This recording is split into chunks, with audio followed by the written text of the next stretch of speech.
RMC, jusqu'à 6h. Charles Matin. Anaïs Castagna, Charles Magnin. 5h40 sur RMC et c'est l'affaire, l'inquiétude du jour à la veille du choc Real-PSG. On s'inquiète pour le pied de Kylian Mbappé. La story sport. Avec Cédric Dandeville. Cédric, Kylian Mbappé est donc, nous dit-on, incertain pour le 8e de finale retour de Ligue des Champions à Madrid demain soir. L'attaquant du PSG a pris un coup sur le pied hier à l'entraînement. Le fautif, c'est Idrissa Gueye, son coéquipier qui du coup subit la foudre des supporters. T'abuses mon ref.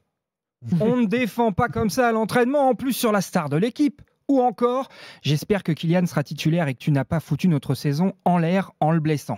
Voici quelques-uns des messages reçus par Idrissa Gueye sur son compte Instagram. Bon, évidemment, je vous ai gardé les plus soft. J'ai mis de côté les petits icônes caca et d'autres qui sont encore plus douteux. La vague de haine est telle que le milieu de terrain sénégalais a dû restreindre l'accès aux commentaires de ses publications. Comment on en arrive là ? Est-ce que c'est si grave cette faute ? Quand on regarde les images, c'est sûr qu'Idrissa Gueye, il y va franchement. Il marche assez fort sur le pied du champion du monde, mais c'est plus involontaire qu'autre chose. Écoutez l'avis de Jérôme Roten hier soir sur RMC. Là, on voit passer des messages insultant Gueye et qu'est-ce qu'il fait. Même, j'ai reçu des textos pour te dire de gens passionnés par le Paris Saint-Germain qui te disent mais il est fou, c'est terrible ce qu'il a fait Gana Gueye. Non, déjà, il faut pas s'en prendre à Gana Gueye. Certes, c'est un geste très maladroit et s'il était en compétition sur un match, limite, il aurait carton rouge sur ce geste-là, mais il y va avec beaucoup de force, mais on peut pas lui en vouloir, ça arrive tout le temps.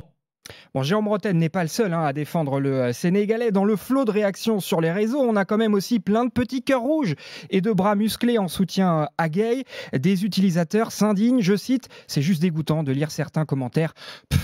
Un vrai supporter du PSG ne se comporte pas de la sorte, vous abusez grave. » J'espère que j'ai bien fait le Oui, ouais. Très bien joué le commentaire. En fait, Gueye, il a un peu commis le crime de lèse-majesté. C'est ça, et d'ailleurs ce n'est pas la première fois qu'un joueur croule sous les insultes pour avoir osé abîmer une star parisienne. En novembre dernier, le défenseur de Saint-Etienne, Ivan Masson, avait même reçu des menaces, pour avoir blessé Neymar à la cheville. Là, la grande différence quand même, c'est que cette fois, les insultes ne visent pas un adversaire du PSG, mais bien un joueur du club. D'ailleurs, Kylian Mbappé vient lui-même à la rescousse de son coéquipier, toujours sur Insta. L'attaquant publie une photo où on le voit célébrer un but avec Idrissa Gueye, avec ce message « Tous ensemble, ici c'est Paris ». Tous ensemble, oui, mais pour combien de temps ? Si Paris est éliminé demain sans Mbappé, Gueye risque de prendre une deuxième vague. Ouais, c'est toujours ce drame des réseaux sociaux qui s'emballent et qui vont toujours beaucoup trop loin. Et puis, on va quand même rassurer les supporters parisiens. Ce matin, les examens sont plutôt rassurants, on va le dire comme ça. Examen positif pour Mbappé, ça devrait le faire pour demain soir. Il pourrait même être titulaire, c'est ce qui se dit. Voilà, donc et vous aurez toutes les infos sur RMC. Vous savez que le foot, ça se passe sur RMC. Soirée spéciale Ligue des Champions demain soir, Madrid. PSG, parce que c'est le match retour, c'est donc à Madrid, à Bernabéu, et c'était la Story Sport de Cédric Dandeville que vous retrouvez aussi en podcast sur l'appli RMC.